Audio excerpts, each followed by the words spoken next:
लीजिए सुनिए सादत हसन मंटो की लिखी कहानी 3.5 आने, मेरी यानी समीर गोस्वामी की आवाज में। मैंने कत्ल क्यों किया, एक इंसान के खून में अपने हाथ क्यों रंगे, ये एक लंबी दास्तान है।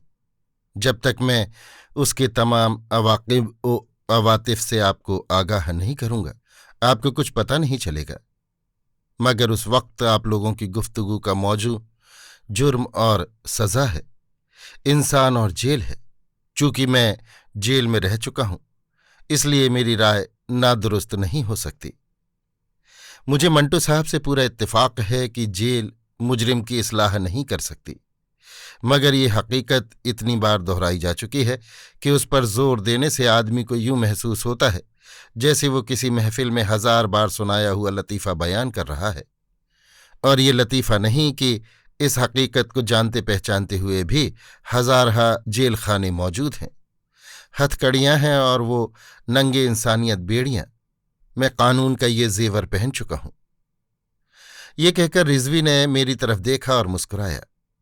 उसके मोटे मोटे हबशियों के से होंठ अजीब अंदाज में फड़के, उसकी छोटी छोटी मखमूर आंखें जो कातिल की आंखें लगी थीं चमकी। हम सब चौंक पड़े थे जब उसने यकायक हमारी गुफ्तगू में हिस्सा लेना शुरू कर दिया था। वो हमारी करीब कुर्सी पर बैठा क्रीम मिली हुई कॉफी पी रहा था।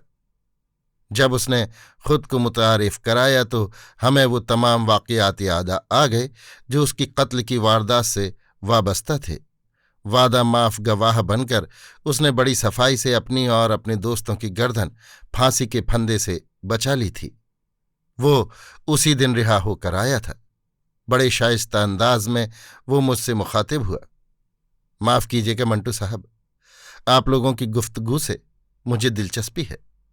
मैं अदीब तो नहीं, लेकिन आपकी गुफ्तगू का जो मौजू है उस पर अपनी टूटी फूटी जबान में कुछ न कुछ जरूर कह सकता हूं। फिर उसने कहा, मेरा नाम सिद्दीक रिजवी है। लिंडा बाजार में जो कत्ल हुआ था मैं उससे मुतल्लिक था। मैंने उस कत्ल के मुतल्लिक सिर्फ सरसरी तौर पर पढ़ा था, लेकिन जब रिजवी ने अपना तारुफ कराया तो मेरे ज़हन में खबरों की तमाम सुर्खियां उभर आईं। हमारी गुफ्तगू का मौजू ये था कि आया जेल मुजरिम की इस्लाह कर सकती है। मैं खुद महसूस कर रहा था हम एक बासी रोटी खा रहे हैं। रिजवी ने जब ये कहा, यह हकीकत इतनी बार दोहराई जा चुकी है कि उस पर जोर देने से आदमी को यूं महसूस होता है जैसे वो किसी महफिल में 1000 बार सुनाया हुआ लतीफ़ा बयान कर रहा है, तो मुझे बड़ी तस्कीन हुई। मैंने ये समझा जैसे रिजवी ने मेरे ख्यालात की तर्जुमानी कर दी है। क्रीम मिली हुई कॉफ़ी की प्याली ख़त्म करके रिजवी ने अपनी छोटी छोटी मखमूर आंखों से मुझे देखा और बड़ी संजीदगी से कहा, मंटू साहब, आदमी जुर्म क्यों करता है? जुर्म क्या है, सज़ा क्या है? मैंने उसके मुतल्लिक बहुत गौर किया है। मैं समझता हूं कि हर जुर्म के पीछे एक हिस्ट्री होती है। जिंदगी के वाक़यात का एक बहुत बड़ा टुकड़ा होता है, बहुत उलझा हुआ, टेढ़ा मेढ़ा। मैं नफ्सियात का माहिर नहीं, लेकिन इतना जरूर जानता हूं कि इंसान से खुद जुर्म सरजद नहीं होता, हालात से होता है। नसीर ने कहा, आपने बिल्कुल दुरुस्त कहा है। रिजवी ने एक और कॉफ़ी का ऑर्डर दिया और नसीर से कहा, मुझे मालूम नहीं जनाब, लेकिन मैंने जो कुछ अर्ज किया है अपने मुशाहिदात की बिना पर अर्ज किया है, वरना ये मौजू बहुत पुराना है। मेरा ख्याल है कि विक्टर ह्यूगो फ्रांस का एक मशहूर नॉवलिस्ट था, शायद किसी और मुल्क का हो। आप तो खैर जानते ही होंगे। जुर्म और सज़ा पर उसने काफ़ी लिखा है। मुझे उसकी एक तसनीफ के चंद फिक्रे याद हैं। ये कहकर वो मुझसे मुखातिब हुआ, मंटू साहब, गालिबन आप ही का तर्जुमा था। क्या था? वो सीढ़ी उतार दो जो इंसान को जराइम और मसाइब की तरफ ले जाती है। लेकिन मैं सोचता हूं कि वो सीढ़ी कौन सी है, उसके कितने जीने हैं। कुछ भी हो, ये सीढ़ी जरूर है, उसके जीने भी हैं, लेकिन जहां तक मैं समझता हूं बेशुमार हैं। उनको गिनना, उनका शुमार करना ही सबसे बड़ी बात है। मंटू साहब, हुकूमतें रायशुमारी करती हैं, हुकूमतें आदाद शुमार करती हैं, हुकूमतें हर किस्म की शुमारी करती हैं। उस सीढ़ी के जीनों की शुमारी क्यों नहीं करती? क्या ये उनका फर्ज नहीं? मैंने कत्ल किया, लेकिन उस सीढ़ी के कितने जीने तय करके किया। हुकूमत ने मुझे वादा माफ गवाह बना लिया, इसलिए कि कत्ल का सबूत उसके पास नहीं था। लेकिन सवाल ये है कि मैं अपने गुनाह की माफी किससे मांगूं? वो हालात जिन्होंने मुझे कत्ल करने पर मजबूर किया था अब मेरे नजदीक नहीं है। उनमें और मुझ में 1 बरस का फासला है। मैं इस फासले से माफी मांगूं या उन हालात से जो बहुत दूर खड़े मेरा मुंह चिढ़ा रहे हैं? हम सब रिजवी की बातें बड़े गौर से सुन रहे थे। वो बज़ाहिर तालीम याफ्ता मालूम नहीं होता था, लेकिन उसकी गुफ्तगू से साबित हुआ कि वो पढ़ा लिखा है और बात करने का सलीका जानता है। मैंने उससे कुछ कहा होता, लेकिन मैं चाहता था कि वो बातें करता जाए और मैं सुनता जाऊं। इसीलिए मैं उसकी गुफ्तगू में हायल ना हुआ। उसके लिए नई कॉफी आ गई थी। उसे बनाकर उसने चंद घूंट पिए और कहना शुरू किया, खुदा मालूम मैं क्या बकवास करता रहा हूं, लेकिन मेरे ज़हन में हर वक्त एक आदमी का ख्याल रहा है। उस आदमी का, उस भंगी का जो हमारे साथ जेल में था। उसको 3.5 आने चोरी करने पर 1 बरस की सजा हुई थी। नसीर ने हैरत से पूछा, सिर्फ 3.5 आने चोरी करने पर? रिजवी ने यख आलूद जवाब दिया, जी हां, सिर्फ 3.5 आने की चोरी पर, और जो उसको नसीब न हुए क्योंकि वो पकड़ा गया।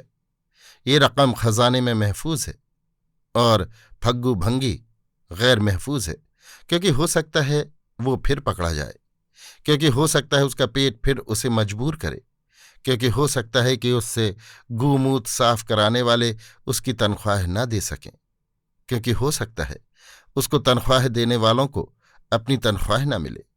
ये हो सकता है का सिलसिला मंटू साहब अजीब व गरीब है। सच पूछिए तो दुनिया में सब कुछ हो सकता है, रिजवी से कत्ल भी हो सकता है। ये कहकर वो थोड़े अरसे के लिए खामोश हो गया। नसीर ने उससे कहा, आप फग्गू भंगी की बात कर रहे थे? रिजवी ने अपनी छिदरी मूछों पर से कॉफी रूमाल के साथ पोंछी। जी हां, फग्गू भंगी चोर होने के बावजूद, यानी वो कानून की नजरों में चोर था, लेकिन हमारी नजरों में पूरा ईमानदार। खुदा की कसम, मैंने आज तक उस जैसा ईमानदार आदमी नहीं देखा। 3.5 आने उसने जरूर चुराए थे। उसने साफ साफ अदालत में कह दिया था कि ये चोरी मैंने जरूर की है। मैं अपने हक में कोई गवाही पेश नहीं करना चाहता। मैं 2 दिन का भूखा था। मजबूरन मुझे करीम दर्जी की जेब में हाथ डालना पड़ा। उससे मुझे 5 रुपए लेने थे, 2 महीनों की तनख्वाह। हुजूर, उसका भी कुछ कसूर नहीं था, इसलिए कि उसके कई ग्राहकों ने उसकी सिलाई के पैसे मारे हुए थे। हुजूर, मैं पहले भी चोरियां कर चुका हूं। एक दफा मैंने 10 रुपये एक मेम साहब के बटुए से निकाल लिए थे। मुझे 1 महीने की सजा हुई थी। फिर मैंने डिप्टी साहब के घर से चांदी का एक खिलौना चुराया था, इसलिए कि मेरे बच्चे को निमोनिया था और डॉक्टर बहुत फीस मांगता था। हुजूर, मैं आपसे झूठ नहीं कहता, मैं चोर नहीं हूं। कुछ हालात ही ऐसे थे कि मुझे चोरियां करनी पड़ी, और हालात ही ऐसे थे कि मैं पकड़ा गया। मुझसे बड़े बड़े चोर मौजूद हैं, लेकिन वो अभी तक पकड़े नहीं गए। हुजूर, अब मेरा बच्चा भी नहीं है, बीवी भी नहीं है, लेकिन हुजूर अफसोस है कि मेरा पेट है। ये मर जाए तो सारा झंझट ही खत्म हो जाए। हुजूर, मुझे माफ कर दो। लेकिन हुजूर ने उसको माफ न किया और आदि चोर समझकर उसको 1 बरस कैद बामशक्कत की सजा दे दी। रिजवी बड़े बेतकल्लुफ अंदाज में बोल रहा था। उसमें कोई तसन्नो, कोई बनावट नहीं थी। ऐसा लगता था कि अल्फाज खुद ब खुद उसकी जबान पर आते और बहते चलते जा रहे हैं। मैं बिल्कुल खामोश था, सिगरेट पे सिगरेट पी रहा था और उसकी बातें सुन रहा था। नसीर फिर उससे मुखातिब हुआ, आप फग्गू की ईमानदारी की बात कर रहे थे? जी हां। रिजवी ने जेब से बीड़ी निकालकर सुलगाई। मैं नहीं जानता कानून की निगाहों में ईमानदारी क्या चीज है, लेकिन मैं इतना जानता हूं कि मैंने बड़ी ईमानदारी से कत्ल किया था, और मेरा ख्याल है कि फग्गू भंगी ने भी बड़ी ईमानदारी से 3.5 आने चुराए थे। मेरी समझ में नहीं आता कि लोग ईमानदार को सिर्फ अच्छी बातों से क्यों मंसूब करते हैं, और सच पूछे तो मैं अब ये सोचने लगा हूं कि अच्छाई और बुराई है क्या। एक चीज आपके लिए अच्छी हो सकती है, मेरे लिए बुरी। एक सोसाइटी में एक चीज अच्छी समझी जाती है, दूसरी में बुरी। हमारे मुसलमानों में बगलों के बाल बढ़ाना गुनाह समझा जाता है, लेकिन सिख उससे बेनियाज हैं। अगर ये बाल बढ़ाना वाकई गुनाह है तो खुदा उनको सजा क्यों नहीं देता? अगर कोई खुदा है तो मेरी उससे दरख्वास्त है कि खुदा के लिए तुम ये इंसानों के कवानीन तोड़ दो, उनकी बनाई हुई जेलें ढा दो और आसमानों पर अपनी जेलें खुद बनाओ। खुद अपनी अदालत में उनको सजा दो, क्योंकि और कुछ नहीं तो कम अज कम खुदा तो हो। रिजवी की इस तकरीर ने मुझे बहुत मुतासिर किया। उसकी खामकारी ही असल में तअस्सुर का बाइस थी। वो बातें करता था तो यूं लगता है जैसे वो हमसे नहीं बल्कि अपने आप से दिल ही दिल में गुफ्तगू कर रहा है। उसकी बीड़ी बुझ गई थी। गालिबन उसमें तंबाकू की गांठ अटकी हुई थी, इसलिए कि उसने 5-6 मरतबा उसको सुलगाने की कोशिश की। जब न सुलगी तो फेंक दी और मुझसे मुखातिब होकर कहा, मंटू साहब, फग्गू मुझे अपनी तमाम जिंदगी याद रहेगा। आपको बताऊंगा तो आप जरूर कहेंगे कि जज्बातियत है, लेकिन खुदा की कसम जज्बातियत को इसमें कोई दखल नहीं। वो मेरा दोस्त नहीं था। नहीं, वो मेरा दोस्त था, क्योंकि उसने हर बार खुद को ऐसा ही साबित किया। रिजवी ने जेब में से दूसरी बीड़ी निकाली, मगर वो टूटी हुई थी। मैंने उसे सिगरेट पेश किया तो उसने कबूल कर लिया। शुक्रिया मंटू साहब, माफ कीजिएगा मैंने इतनी बकवास की है, हालांकि मुझे नहीं करनी चाहिए थी, इसलिए कि माशाअल्लाह आप। मैंने उसकी बात काटी। रिजवी साहब, मैं इस वक्त मंटू नहीं, सिर्फ सादत हसन हूं। आप अपनी गुफ्तगू जारी रखिए, मैं बड़ी दिलचस्पी से सुन रहा हूं। रिजवी मुस्कुराया। उसकी छोटी छोटी मखमूर आंखों में चमक पैदा हुई। आपकी बड़ी नवाजिश है। फिर वो नसीर से मुखातिब हुआ। मैं क्या कह रहा था? मैंने उससे कहा, आप फग्गू की ईमानदारी के मुतल्लिक कुछ कहना चाहते थे। जी हां, ये कहकर उसने मेरा पेश किया हुआ सिगरेट सुलगाया। मंटू साहब, कानून की नज़रों में वो आधी चोर था। बीड़ियों के लिए एक दफ़ा उसने 8 आने चुराए थे। बड़ी मुश्किल से दीवार फांद कर जब उसने भागने की कोशिश की थी तो उसके टखने की हड्डी टूट गई थी। करीब करीब 1 बरस तक वो उसका इलाज कराता रहा, मगर जब मेरा हम इल्ज़ाम दोस्त जर्जी 20 बीड़ियां उसकी मार्फत भेजता तो वो सब की सब पुलिस की नज़रें बचाकर मेरे हवाले कर देता। वादा माफ गवाहों पर बहुत कड़ी निगरानी होती है, लेकिन जर्जी ने फग्गू को अपना दोस्त और हमराज बना लिया था। वो भंगी था, लेकिन उसकी फितरत बहुत खुशबूदार थी। शुरू शुरू में जब वो जर्जी की बीड़ियां लेकर मेरे पास आया तो मैंने सोचा, इस हरामजादे चोर ने जरूर इनमें से कुछ गायब कर ली होंगी, मगर बाद में मुझे मालूम हुआ कि वो कतई तौर पर ईमानदार था। बीड़ी के लिए उसने 8 आने चुराते हुए अपने टखने की हड्डी तोड़वा ली थी, मगर यहां जेल में उसको तंबाकू कहीं से भी नहीं मिल सकता था। वो जर्जी की दी हुई बीड़ियां तमाम कमाल मेरे हवाले कर देता था, जैसे वो अमानत हो। फिर वो कुछ देर हिचकिचाने के बाद मुझसे कहता, बाबूजी, एक बीड़ी तो दीजिए, और मैं उसको सिर्फ 1 बीड़ी देता। इंसान भी कितना कमीना है। रिजवी ने कुछ इस अंदाज में अपना सर झटका जैसे वो अपने आप से मुतनफिर है। जैसा कि मैं अर्ज कर चुका हूं, मुझ पर बहुत कड़ी पाबंदियां आयद थीं। वादा माफ गवाहों के साथ ऐसा ही होता है। जर्जी अलबत्ता मेरे मुकाबले में बहुत आज़ाद था। उसको रिश्वत दे दिलाकर बहुत आसानियां मुहैया थीं। कपड़े मिल जाते थे, साबुन मिल जाता था, बीड़ियां मिल जाती थीं। जेल के अंदर रिश्वत देने के लिए रुपए भी मिल जाते थे। फग्गू भंगी की सजा खत्म होने में सिर्फ चंद दिन बाकी रह गए थे। जब उसने आखिरी बार जर्जी की दी हुई बीड़ियां मुझे लाकर दीं, मैंने उसका शुक्रिया अदा किया। वो जेल से निकलने पर खुश नहीं था। मैंने जब उसको मुबारकबाद दी तो उसने कहा, बाबूजी, मैं फिर यहां आ जाऊंगा। भूखे इंसान को चोरी करनी ही पड़ती है, बिल्कुल ऐसे ही जैसे एक भूखे इंसान को खाना खाना ही पड़ता है।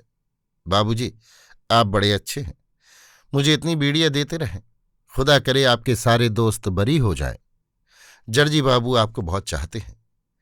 नसीर ने यह सुनकर गालिबन अपने आप से कहा, और उसको सिर्फ 3.5 आने चुराने के जुर्म में सजा मिली थी। रिजवी ने गर्म कॉफी का एक घूंट पीकर ठंडे अंदाज में कहा, जी हां, सिर्फ 3.5 आने चुराने के जुर्म में, और वो भी खजाने में जमा है। खुदा मालूम उनसे किस पेट की आग बुझेगी। रिजवी ने कॉफी का एक और घूंट पिया और मुझसे मुखातिब होकर कहा, हाँ मंटू साहब, उसकी रिहाई में सिर्फ 1 दिन रह गया था। मुझे 10 रुपयों की अशद जरूरत थी। मैं तफसील में नहीं जाना चाहता। मुझे ये रुपये एक सिलसिले में संतरी को रिश्वत के तौर पर देने थे। मैंने बड़ी मुश्किलों से कागज पेंसिल मुहैया करके जर्जी को एक खत लिखा था और फग्गू के जरिए से उस तक भिजवाया था कि वो मुझे किसी न किसी तरह 10 रुपये भेज दे। फग्गू अनपढ़ था। शाम को वो मुझसे मिला। जर्जी का रुक्का उसने मुझे दिया। उसमें 10 रुपये का सुर्ख पाकिस्तानी नोट कैद था। मैंने रुक्का पढ़ा। ये लिखा था, रिजवी प्यारे, 10 रुपये भेज तो रहा हूं, मगर एक आदि चोर के हाथ। खुदा करे तुम्हें मिल जाएं, क्योंकि ये कल ही जेल से रिहा होकर जा रहा है। मैंने ये तहरीर पढ़ी तो फग्गू भंगी की तरफ देखकर मुस्कुराया। उसको 3.5 आने चुराने के जुर्म में 1 बरस की सजा हुई थी। मैं सोचने लगा, अगर उसने 10 रुपये चुराए होते तो 3.5 आने फी बरस के हिसाब से उसको क्या सजा मिलती। ये कहकर रिजवी ने कॉफी का आखिरी घूंट पिया और रुखसत मांगे बगैर कॉफी हाउस से बाहर चला गया। अभी आप सुन रहे थे सआदत हसन मंटो की लिखी कहानी 3.5 आने, मेरी यानी समीर गोस्वामी की आवाज में।